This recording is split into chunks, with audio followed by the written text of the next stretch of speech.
Olá, começa agora o JR Entrevista. Aqui com a gente está o deputado federal Paulo Alexandre Barbosa, do PSDB de São Paulo. Ele é advogado, já foi prefeito de Santos, em São Paulo, entre 2013 e 2020, secretário estadual e deputado estadual por 2 mandatos.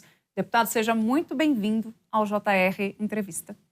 Eu que agradeço a oportunidade de estar aqui hoje, falar com vocês aqui no JR, com você, Nathalie, sobre os assuntos de São Paulo e do país. Para a gente começar, eu gostaria que o senhor explicasse para a gente um pouquinho a respeito dessa questão do projeto de lei do reporto, né? Temos 2 assuntos semelhantes tramitando ali no Congresso Nacional. Gostaria muito que o senhor explicasse para a gente a respeito da aprovação dessa emenda para o governo prever um orçamento para essa isenção fiscal. Olha, primeiro, o setor portuário é fundamental para o país na captação de investimento, na geração de emprego e renda. Apenas o Porto de Santos, cidade de onde eu venho, ele movimenta 1/3 do PIB nacional. Toda a riqueza do Brasil, do nosso produto interno bruto, 1/3 passa pelo Porto de Santos. Então, é um setor fundamental para o país avançar na competitividade, na melhora da economia. O setor portuário, ele goza de um incentivo para a compra, importação de equipamentos e máquinas para a sua atividade, né? Para a execução das suas atividades. Quando há essa importação, essa compra de equipamentos, que muitas vezes são importados, ele tem esse incentivo fiscal. A lei que aprovou esse incentivo, ela estabeleceu incentivo por 5 anos, ou seja, se encerra agora, em 31 de dezembro de 2023. E qual é o desafio? Todas as grandes empresas do setor, elas precisam de previsibilidade. Elas planejam seus investimentos não pensando no próximo ano, nem na próxima temporada, mas sim nos próximos 10 anos. São investimentos de bilhões. Só para citar aqui, nos últimos 5 anos, nós tivemos mais de 50 bilhões de investimentos, novos empreendimentos no setor portuário. Isso gerou emprego, gerou renda, a tributação para o país.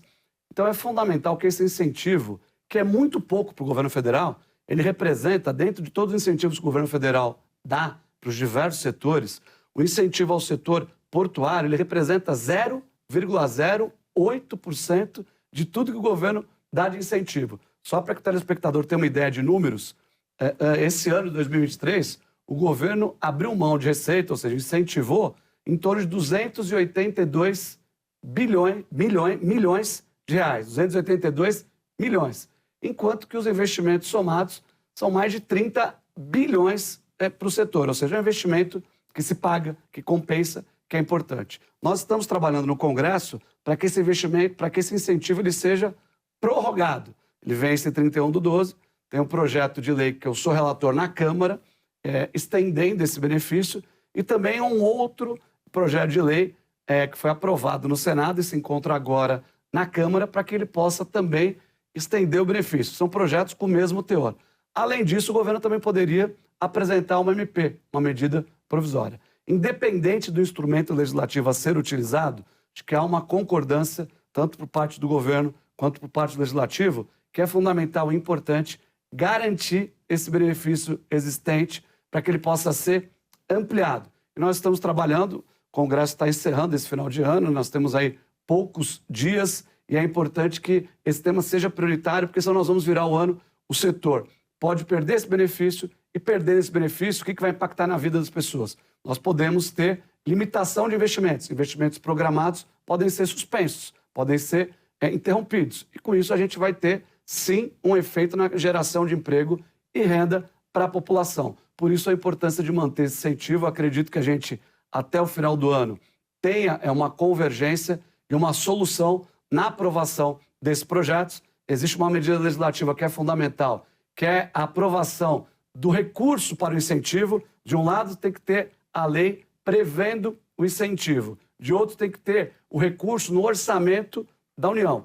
A parte de incluir essa isenção no orçamento da União, isso foi equacionado, né? Eu apresentei uma emenda que foi aprovada no orçamento, então a gente tem para o ano que vem previsto já 300 milhões de incentivo fiscal para o setor portuário. O que nós queremos agora é aprovar a lei, a forma legal de garantir esse benefício, e acredito que nós vamos obter êxito nesse processo até o final do ano, para que a partir de 1º de janeiro o setor tenha garantido essa isenção e, logicamente, possa gerar mais emprego, mais renda. O Brasil precisa de investimento. O setor privado é fundamental para alavancar a economia. Quando a gente fala em cumprir metas, em fazer a economia crescer, a gente precisa estimular os setores produtivos. O setor portuário é fundamental. Tem uma máxima que diz que se o governo não atrapalha, ele já faz muito, né, para que a economia possa avançar. E nesse caso, o governo não pode atrapalhar, porque nós já temos um benefício garantido que apenas não pode ser retirado. Ele tem que ser mantido para que esses investimentos possam ser garantidos. Onde que o governo encontraria a brecha para poder ceder essa parte do orçamento para os senhores? Isso já está articulado entre vocês? Já está. Nós fizemos uma emenda e ela foi aprovada, incorporada no relatório do orçamento. Justamente por isso o governo precisa ter essa previsão no orçamento. Sem essa previsão, esse benefício aprova-se o incentivo. Se você não tem orçamento, o benefício é nulo, porque você não tem dinheiro para custear o que foi aprovado pela lei. Por isso nós tomamos esse cuidado. Aliás, no ano passado, Nathalie, a lei foi aprovada do reporto e quase que ela não entrou em vigor pela falta de orçamento previsto. Então é muito importante que a gente possa atuar nas duas frentes, nessa formatação legal e também na questão orçamentária.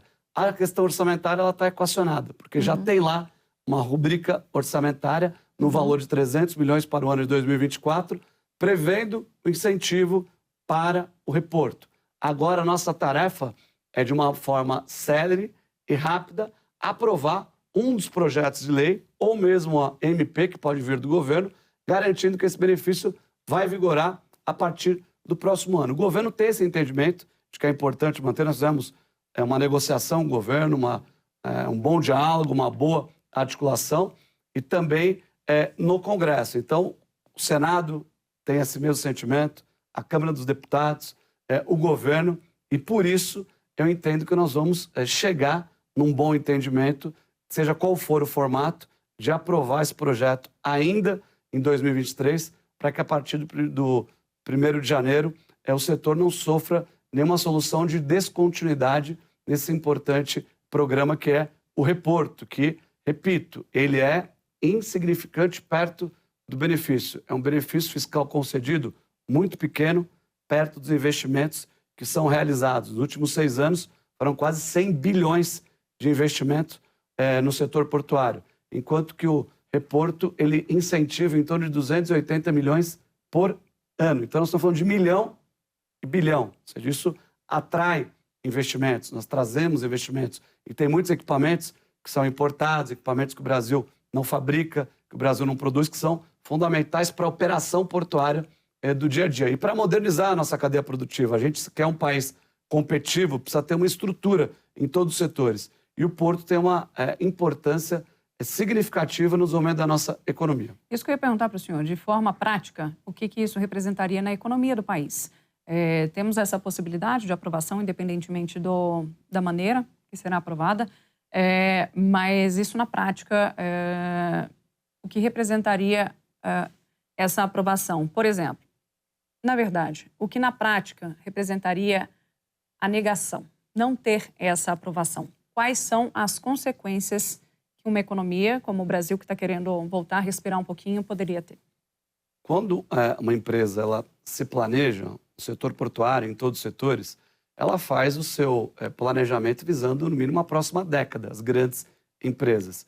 E tem a previsão de comprar equipamentos, de expandir a área, de aumentar a sua movimentação. Para isso, precisa de equipamentos, precisa de máquinas. Então, ela tem um planejamento de adquirir determinado número de máquinas e equipamentos nos próximos anos. Nesse caso, as empresas fazem o seu planejamento e contando com o incentivo que já é concedido. Ou seja, ninguém está inventando nada de diferente daquilo que hoje vigora.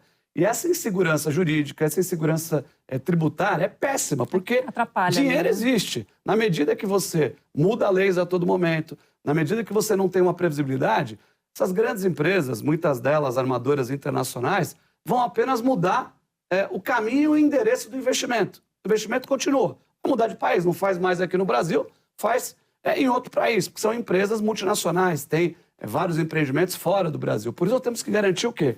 Que esse investimento fique aqui. E se a gente retira um benefício que já é concedido atualmente, nós corremos esse risco. Respondendo à sua pergunta, nós temos nos próximos anos leilões, processos de arrendamento e investimentos já previstos na ordem de mais de 50 bilhões no setor portuário. Na medida que você retira esse incentivo, você corre o risco de perder parte desses investimentos. Esses investimentos, quando a gente fala em números, né, de bilhões, milhões, a gente, obviamente, tem que falar o quê? Naquilo que é importante para as pessoas, quem está nos acompanhando em casa. O que isso vai mudar a vida das pessoas? Muda porque você gera emprego, você gera renda. Se você não faz investimento, o maior gerador de emprego é o setor privado. Quem gera emprego no Brasil é o setor privado. Se ele não tem incentivo, se ele não tem apoio do governo, se ele não tem estímulo, ele deixa de gerar emprego. Com isso, penaliza as pessoas que precisam trabalhar e gerar renda, que é tudo aquilo que a gente não precisa. Uma economia que tem como objetivo diminuir a taxa de desemprego, gerar mais emprego, né? Melhorar a performance, precisa de um setor produtivo estimulado. E é isso que nós estamos buscando, aprovando essa legislação. Importante ressaltar que o governo concorda, tem esse entendimento, que é o entendimento do Legislativo, mas agora é preciso, num prazo muito curto, acelerar e aprovar esse projeto justamente para que o setor não perca o benefício e a população não seja impactada. E o senhor concorda com essa questão dessas prorrogações, elas ocorrerem de tempos em tempos? Ou o senhor acha que seria ideal já ter um reporto permanente, por exemplo? Olha, pensando na previsibilidade para o investidor, pensando na questão do longo prazo, sem dúvida alguma, ter esse benefício em caráter permanente seria o grande caminho, a grande saída para que a gente possa ter uma tranquilidade para que o setor possa viabilizar mais investimentos. Isso poderia ser feito através da própria reforma tributária, que está em tramitação no Congresso, dar essa garantia para o setor portuário. Acho que esse seria um caminho positivo. O que nós estamos discutindo agora é uma solução emergencial, porque não há tempo hábil de fazer isso nesse ano, de garantir esse benefício em caráter permanente, que seria o quadro ideal, sem dúvida alguma, Nathalie. Mas o que nós precisamos agora, mais do que garantir um benefício permanente, é não trazer prejuízo para o setor, é não tirar um benefício que eles já têm e vence nos próximos dias. Então, acho que o primeiro passo seria a aprovação desse projeto com o benefício estendido por mais 5 anos e, durante esse período, se estudar um formato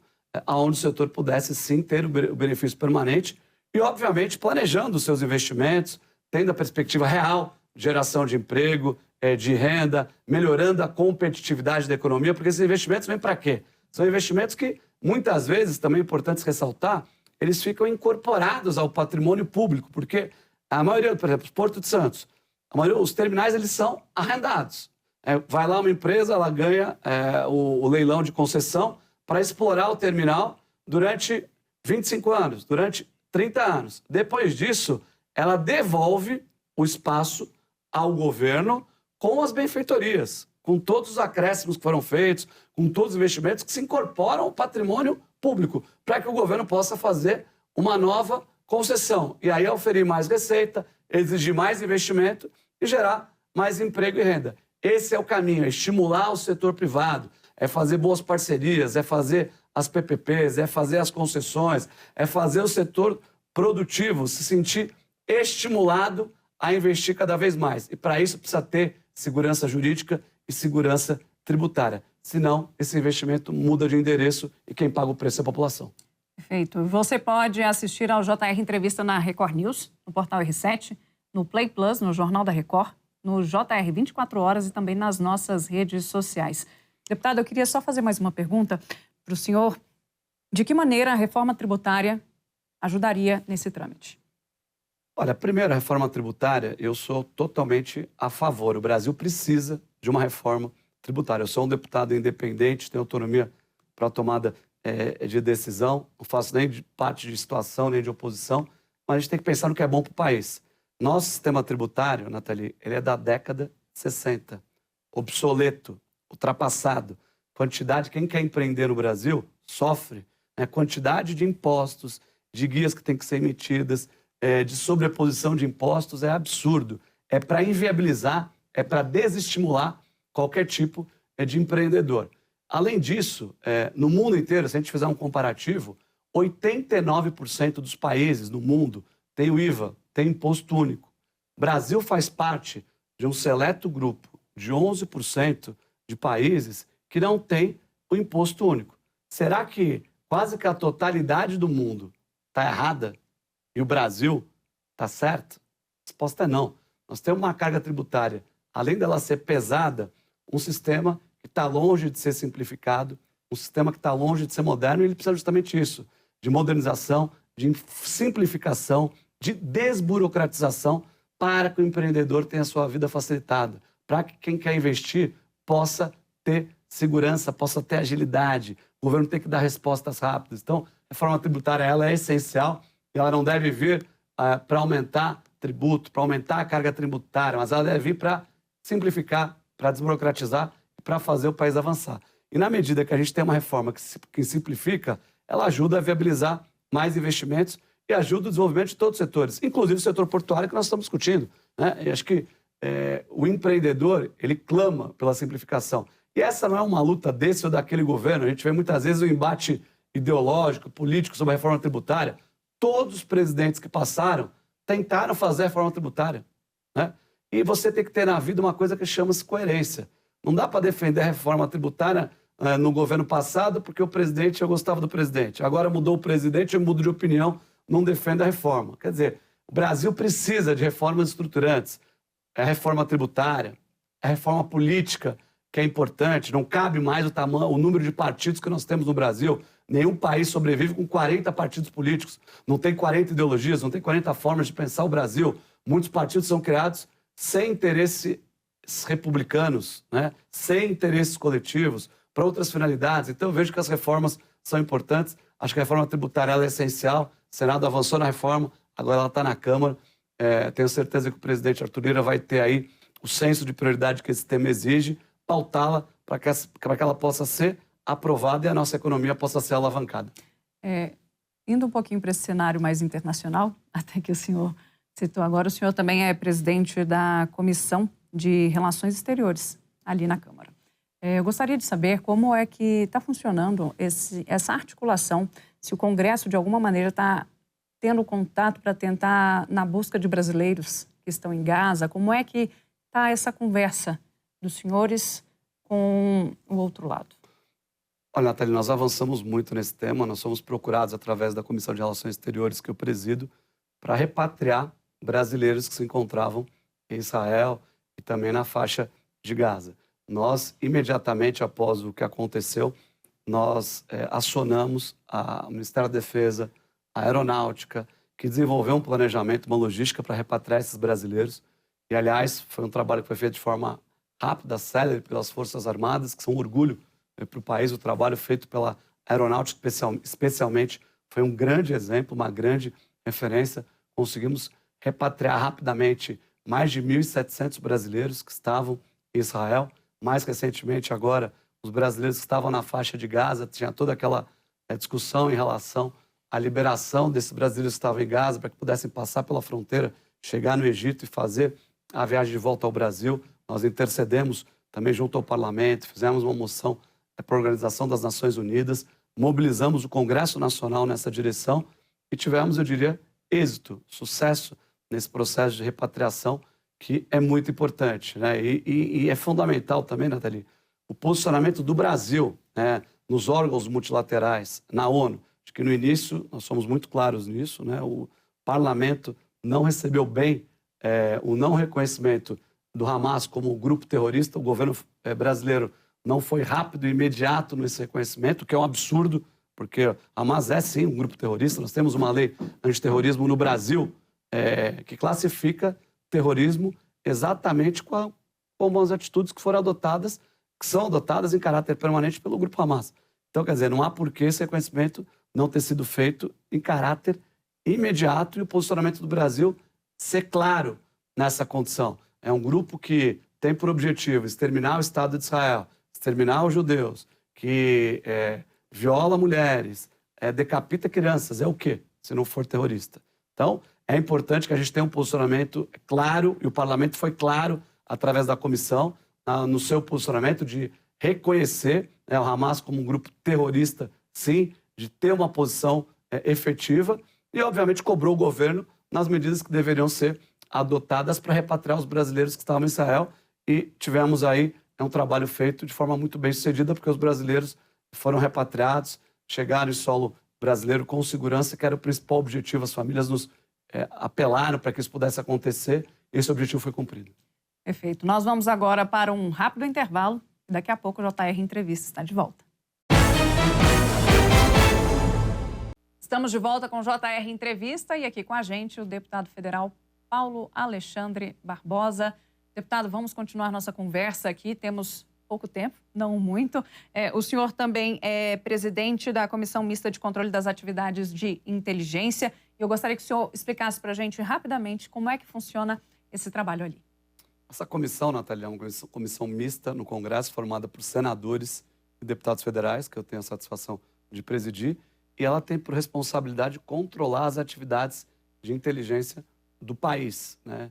Especialmente o trabalho feito pela Agência Brasileira de Inteligência, a ABIN, né? Todo o acompanhamento do trabalho da ABIN é feito por essa comissão, e nesse momento, com temas relevantes, né, que estão sendo discutidos em torno da política de inteligência, monitoramento, a comissão teve um papel central durante esse ano. Nós fizemos várias reuniões que são por conta de tratar dos assuntos da política de inteligência do país.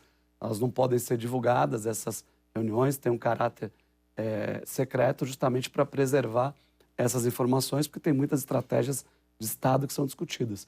Mas o foco da comissão é esse.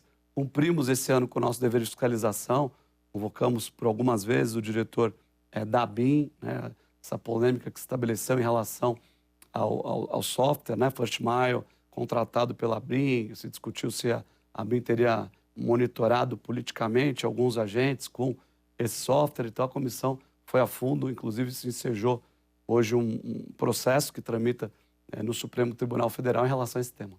Perfeito. E agora também a comissão ela solicitou a quebra de sigilo de documentos, de relatórios sobre os atos antidemocráticos de 8 de janeiro. Qual foi o desdobramento a respeito disso? Existem muitos documentos que são encaminhados à SECAI, que eu presido, que são documentos sigilosos, que não podem ser divulgados. Então, em relação ao 8 de janeiro, em relação a esse processo da ABIN, isso é regimental dentro do Congresso, por se tratar de uma comissão de atividades de inteligência, ela não pode divulgar, sob pena os parlamentares, inclusive, perderem o mandato, né? Caso esses documentos que são sigilosos sejam divulgados. Nós entendemos, fazendo a análise de alguns documentos, eu especialmente como presidente da comissão, que esses documentos são de interesse público, que não tem razão de ter sigilo em cima dessas informações, que são informações que a população precisa saber, que a imprensa tem que ter a possibilidade de divulgar, dentro da nossa liberdade de expressão. Então, o que nós pleiteamos foi justamente o quê? A quebra do sigilo para que as informações possam ser compartilhadas, para que elas possam ser divulgadas. Fizemos isso no âmbito da ABIN, também junto ao Supremo Tribunal Federal, para que a população possa conhecer o teor dessas informações. E há essa possibilidade? Há uma expectativa? Acreditamos que há. Né? Na nossa visão, não há porquê, não há motivo para manter o sigilo desses documentos. Na nossa opinião, esses documentos têm que ser apresentados ao público em caráter imediato. Imediato. Esse é o nosso objetivo. Como tramita o inquérito no Poder Judiciário, como existem algumas ações de inteligência que estão sendo desenvolvidas, nós temos regimentalmente que pleitear a esses órgãos a liberação das informações. Então, logo seja feito isso, a comissão vai ser a primeira a publicizar todas as informações para que a população tenha acesso integral à verdade dos fatos, que esse deve ser um compromisso de qualquer setor, especialmente do parlamento, que é a Casa do Povo. Essa barreira que existe acaba atrapalhando, de alguma maneira, o trabalho dos senhores também ou não? Sim, porque são informações que, sendo compartilhadas, elas poderiam, eu diria, evitar muitas polêmicas desnecessárias, muitas especulações que são feitas de forma inadequada, porque os documentos eles são absolutamente claros. Eu diria que, muitas vezes, a maior parte das respostas aos questionamentos feitos pela imprensa, aos posicionamentos que são colocados, muitas vezes, nas redes sociais. Hoje, a gente se criou o hábito no país de se condenar previamente por rede social, esse ou aquele. Quer dizer, se você tem acesso à informação, você pode fazer o julgamento adequado, né? De posse de todos os dados, todas as informações. Então, nós acreditamos que esse seja o caminho, transparência absoluta, total, defendo isso, transparência, liberdade de expressão, garantir a manifestação de todos. E, para isso, é importante que todos tenham acesso aos documentos que são relevantes para os interesses do Brasil e dos brasileiros. Perfeito. JR Entrevista fica por aqui. Lembrando que você pode assistir ao programa na Record News, no portal R7, no Play Plus, no Jornal da Record, no JR 24 Horas e também nas nossas redes sociais. Deputado, muito obrigada pela participação no JR Entrevista. Eu que agradeço, Nathalie, pela oportunidade de falar com você.